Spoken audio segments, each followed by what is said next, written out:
The Only Jew in the Jungle by Neil Hoffman. Moshe ran excitedly to Bubby's house, bursting at the seams to share his big news with the family.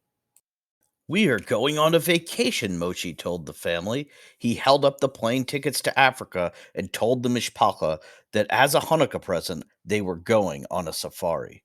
Everyone packed their bags and off they went to the airport. Moshe the Mensch, Bubby, Hannah the Hanukkah hero, the Mitzvah Moose, the Dreidel dog, all set off on a new adventure. Do you think we'll meet anyone else who is Jewish on this trip? Hannah asked. You never know, said Moshe optimistically. However, Moshe had already checked and knew there were no synagogues in the village where they were headed to. He did a lot of reading before this trip. He learned all about the lost tribe of Jews in Ethiopia and how some of them had moved to Israel. But he did not think there would be many Jewish people in the jungle areas of Masimara. The Mishpacha arrived safely in the village of Telek. They were looking forward to seeing lions, giraffes, and tigers for the first time.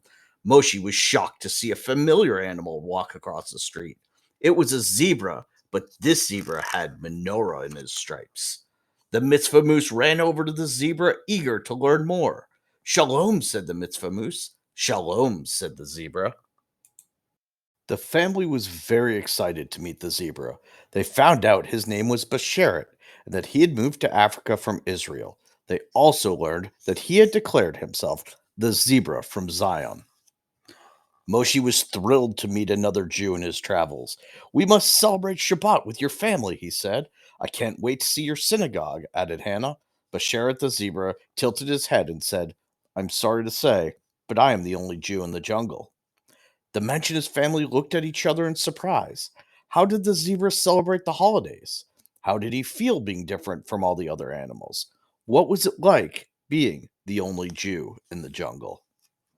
Basheret offered to take his friends on a tour and show them what it meant to live a Jewish life without being surrounded by other Jews.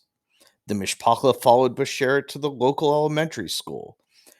There were happy children everywhere, and the school was decorated from top to bottom with decorations for Kwanzaa and Christmas, but there were no dreidels or menorahs in sight.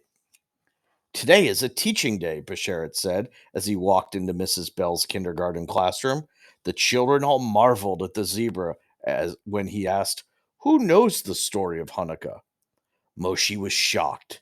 Not one person raised their hand. Back home, everyone knew the story of the Maccabees. Basheret started telling the story of the Maccabees and taught the kids how Jewish families typically celebrated Hanukkah. He then took out a dreidel and taught all of the kids how to play.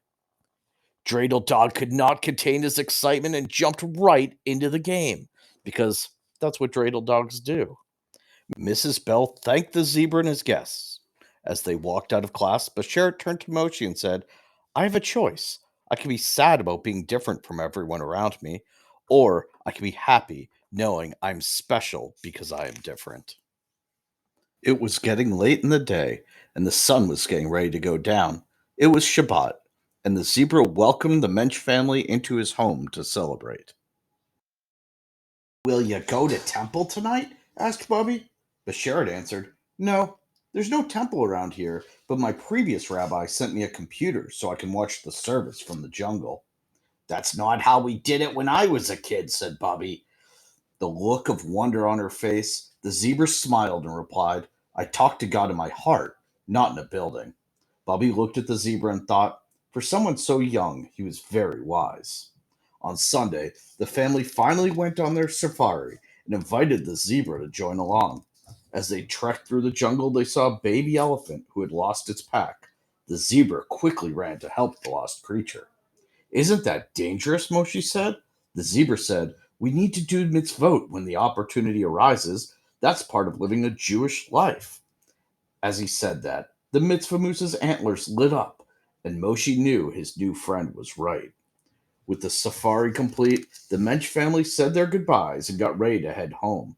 They invited Bashir to come visit them next Hanukkah, and the family reflected on their trip that they realized it only takes one person to make a Jewish community and to make a difference. They were so proud of their new friend, the only Jew in the jungle.